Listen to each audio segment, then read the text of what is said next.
20 years before doing it correctly.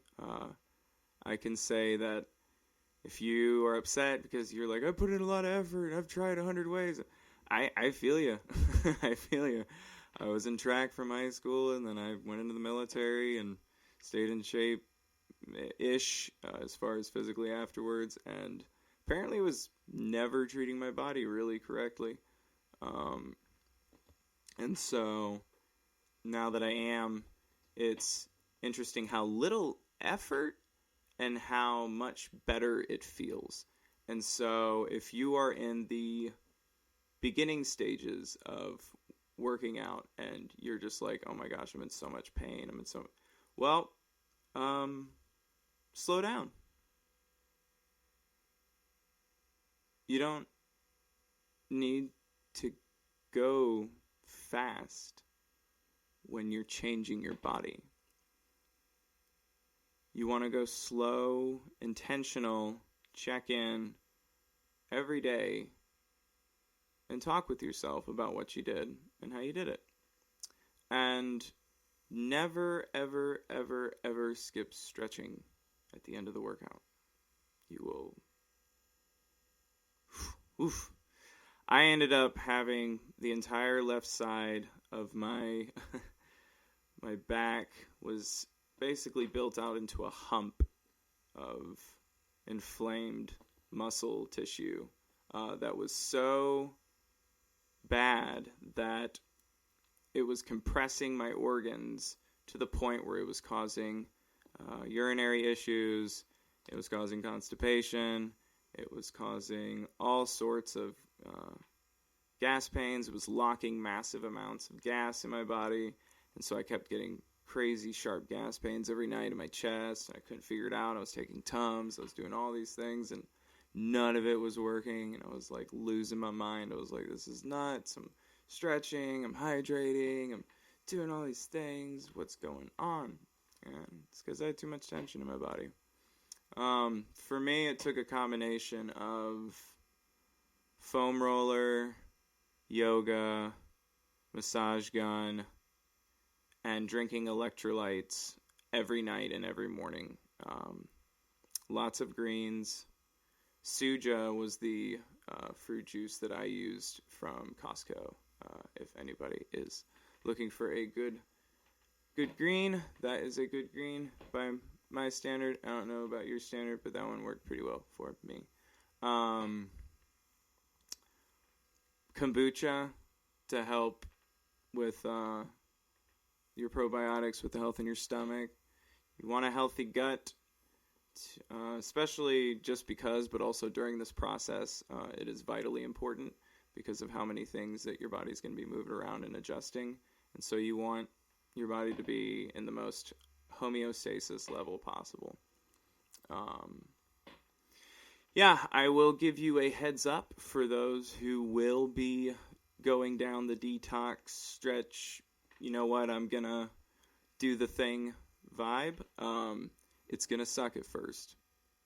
Just going to give you a heads up. It's not going to be this super fun, high five fitness prescription commercial type experience. For those of you that do it, you're going to find out what is actually the hardest part about stretching whenever you really get into it, whenever you stick to it, whenever you finally make the decision that it is just as important as eating. When you recognize that stretching, eating, and drinking water are three necessities for not just survival, but for thriving and living, not just a fun suggestion for fitness, that those three are required to be a functioning human. So, for those of you that do, please fill out comments or anything of the sort that you want about your experience, what you learned, what you didn't like, what you liked, and what suggestions you would have for other people. Y'all, grew up in the South. doing this backwards. So yeah, let me finish by giving y'all a little bit about myself before I bounce. So my name is Traver. Was born in South Florida. Was born in Naples. Grew up in Fort Myers, Florida. I had a homestead I lived on where we lived in a manufactured home where my dad, who was a construction worker at the time, built porches on both sides. So we raised up the mobile home and had this porches on either side. And we lived on like 5 acres, had horses, chickens, bunnies, cats, dogs. It was a blast. Then moved from Florida to Alabama to Mobile when I was 9, West Mobile specific, and I went to, I think it was Griggs elementary school out there. Started out there about halfway through 3rd grade, and then moved my way to Causey Middle the first year I think it was open for 5th grade. And I had a blast at that school. Yeah, there was a buddy of mine. Gosh, I wish I could remember his name. We used to be hall monitors together, and scuff marks used to be a real issue back then. So we would take these sticks with tennis balls on the end, and we'd go clean up the hall. And we always tried to volunteer together because we loved like just screwing around and joking and just laughing, and we just vibed super well. And so we'd be going down the hallway, and he'd be like, "It's Barnacle Boy!" And I'd be like, "It's Mermaid Man!" And we would do that all day, as much as we could. We got in trouble so much because we wouldn't shut up. So yeah, 5th grade was a blast, and then went to 6th grade. Things went a little downhill there. Wasn't exactly my best year. Got in enough fights that were mostly me just getting hit because I didn't know how to social back then. So like, while someone was angry and they were like, say that to my face, I took it literal, and I would, and then I'd get punched. Which was it was a learning experience for sure. There was a couple times I successfully hit people back.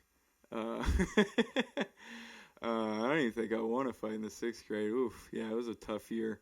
And we actually ended up sitting down with the principal, and they decided it was actually safer for me to change schools than them try to keep me safe. So I actually ended up going to a local private school because it was the only option that made sense geographically to where we were at. And I remember on the way to the private school, I was like, are we making a good decision? Like, are we really thinking this out? And this bread truck in front of us just immediately loses a tire, and it flies off into a ditch. And I was like, and we all looked at each other like trying to interpret what we all thought kind of just transpired. And, I took that as not the best omen on the planet. They took it as, look how safe we are and we didn't get hurt, which is true. So, I can see the validity in that. I saw it as crap. This is going to be intense. The wheels are going to come off as soon as you get here. And it did. It did. So it was a Christian private school. I was not, how do you say, a very well-behaved kid.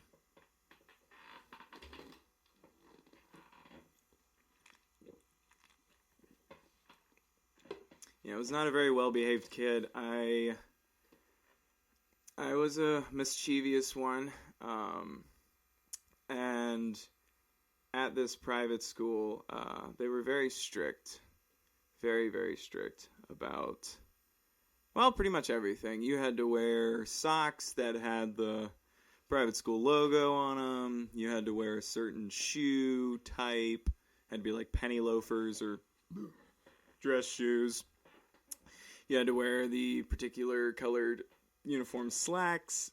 There was an option between a button-up or a polo with the insignia of the school on it. You had to wear your hair at a particular length. You had to be shaved. When you went to lunch, you marched in a line. When you ate lunch, in the morning time, you had to fill out a lunch slip. Told the cafeteria what you wanted to eat. When you got to lunch, you had to give them the lunch slip. And if you didn't have the lunch slip, sometimes they wouldn't give you lunch. It was a real thing. If you didn't fill out a lunch slip, you didn't get lunch. You'd had to kind of beg the cafeteria staff or somebody to give you a cheeseburger or something. It was a really weird system. But I mean, when it worked, when you did everything as you were supposed to, the system ran pretty smoothly. So I can see why they did it, but I think that some adjustments could have been made for sure. We ended up making a workaround around that. My friend and I won't name him unless he asks me to name him later.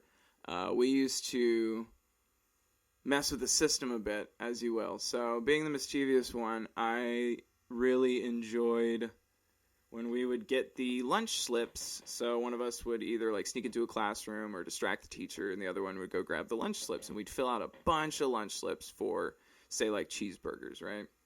So we'd hand them all in, and you couldn't overdo it, because if the teacher got a stack of 50, and it's 20 kids in the class, something's up. So you got to slip a couple in there at a time. Well, what ended up happening was we were on the last period for lunch. So there was 3 separate periods of lunch, or quarter, whatever you want to call it. And we were on the last table. And we did this strategically because if they made too much food and they didn't sell it all, they would go out with the food and start at the beginning of the cafeteria on the other side, and they'd walk towards our side, basically hawking these things off, trying to sell them for something so that they didn't take it at a total loss, which I thought, it's not a bad idea. Well, we would be at the end of the last table, the end of the third period of lunch, and the lunch ladies would come up with their big plate of cheeseburgers that we had ordered. And we would basically bargain with them until we got the most ridiculous deals we could get, because we knew that they had nowhere else to go. So, any money was better than none. And I remember one time we got away with buying, it was a ridiculous amount of cheeseburgers. Don't quote me on this, but I think it was 10, 15 cheeseburgers for a nickel. And we would just go around school with them in our lunch bags, or in our backpacks, and just go, "Hey, you hungry?" And people are always hungry. We're kids. We're growing. So, yeah, man. You want a cheeseburger? Yeah. You go, it's a quarter. And it's a convenience fee. And so, we started making money that way. We started selling mixed CDs. We'd take orders from people. Leave a note in my locker of what you want, so people would write down what they wanted and drop it in either his locker or my locker, and then make it at his house or my house. Whoops. Fan down. Okay. Got a fan out on the Mac, so I have a external fan blowing where the other fan no longer works, and it's a little treacherous. Anyways. So, we would use that money, that our little pittance we put together from hustling our CDs and cheeseburgers, into the most sensible thing that you do when you're in early stages of high school, which was your weekend movie theater experience, which was about the biggest event, socially, you could culminate for the age groups of 15 to 14 to, no, I think we were, so 13 to 16. Because as soon as you hit 16, you can go all over the place. But up till 16,